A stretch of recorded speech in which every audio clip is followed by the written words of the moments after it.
भोपाल में अतिथि शिक्षकों के साथ में जो देर रात हुआ उसकी जितनी निंदा की जाए उतनी कम है। पहले प्रदर्शन वाली जगह की लाइट बंद कर दी जाती है, फिर बिना किसी सूचना के एकाएक कर लाठियां भांजना शुरू कर दी जाती है।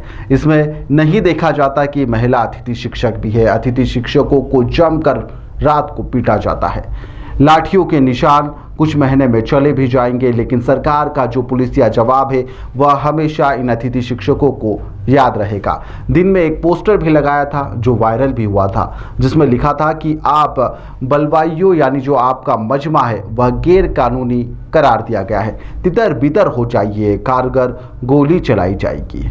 जी हाँ, बलवाई या फिर अतिथि शिक्षक कौन है? आपके ही पूर्व मुख्यमंत्री और मौजूदा कैबिनेट मंत्री शिवराज सिंह चौहान से यही सवाल आपकी ही सरकार को पूछना चाहिए कि शिक्षक है या फिर बलवाई।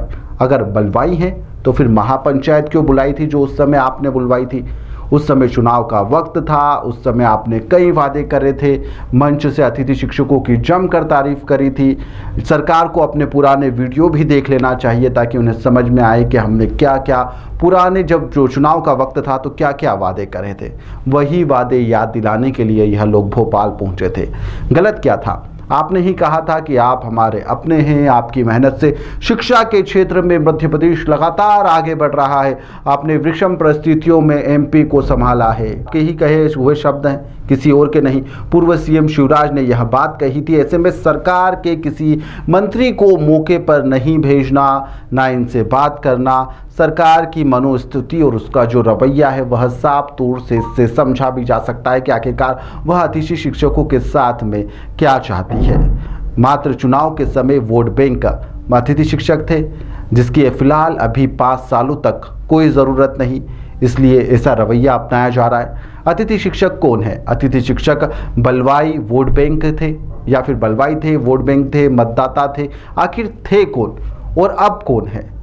ना वो तोड़फोड़ कर रहे थे, रात को एक जगह इकट्ठा हुए थे जहां पर सभी सुंदरकांड कर रहे थे। दिन भर के प्रदर्शन के बाद में थके हारे थे, बैठकर सुंदरकांड का पाठ करते हुए सरकार को जगा रहे थे।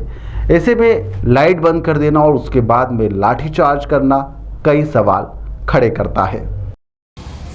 आज 2 अक्टूबर 2024 को गांधी जयंती के अवसर पर हम अतिथि शिक्षक पूरे मध्य प्रदेश के हजारों की संख्या में अंबेडकर पार्क में गांधीवादी तरीके से और शांतिपूर्ण तरीके से हम प्रदर्शन कर रहे थे, जिसमें हमारी महिलाएं और लाडली बहनें शामिल थी। तो महिलाओं लाडली बहनों को शाम होते ही लाइट बंद करने के बाद लाठीचार्ज किया गया, बर्बरता पूर्वक हम लोगों को खदेड़ा गया और पुलिस द्वारा बहुत बुरी दुर्दशा की गई। हमारी कुछ लोगों को इधर तो कुछ लोगों को इधर भगाया गया। हमारी महिलाओं को काफी बुरी तरीके से घसीटा गया, मारा गया और उन पर बहुत ही बर्बरतापूर्ण प्रहार किया गया, जिस वजह से काफी हमारी महिलाएं घायल हो गई हैं, जख्मी हो गई हैं। शांतिपूर्ण तरीके से आंदोलन कर रहे थे, गांधीवादी तरीके से आंदोलन कर रहे थे। हमने कोई भी गलत काम नहीं किया है, हमने चिल्ला चोट नहीं की, हमने बैरिकेडिंग नहीं तोड़ी, शांतिपूर्ण तरीके से आंदोलन कर रहे थे। फिर भी हमारी महिलाओं को घसीट कर मारा गया, लाठीचार्ज किया गया उन पर। मध्य प्रदेश में नियमितीकरण की मांग को लेकर भोपाल में आंदोलन अतिथि शिक्षकों का जारी था। 2 अक्टूबर का दिन था, गांधी जयंती के दिन इन सभी ने यहां पर अपना जमावड़ा लगाया, जिसमें पुलिस बल प्रयोग किया गया। इसमें कुछ अतिथि शिक्षक घायल हुए हैं। सरकार से नाराज होकर अब अतिथि शिक्षकों ने आंदोलन की रूपरेखा नए सिरे से बनाई है। इनके अनुसार अब दिल्ली पहुंचकर जंतर मंतर पर आंदोलन किया जाएगा और प्रधानमंत्री मोदी को जगाने की कोशिश की जाएगी। अतिथि शिक्षकों का कहना है कि अपने नियमितीकरण समस्त मांगों को लेकर प्रधानमंत्री तक अपनी मांग पहुंचाने की अब अगली कोशिश उनकी होगी, क्योंकि मध्य प्रदेश सरकार अब उनकी सुन नहीं रही है। ऐसे में अतिथि शिक्षकों का अगला रुख क्या होता है, यह देखने योग्य होगा।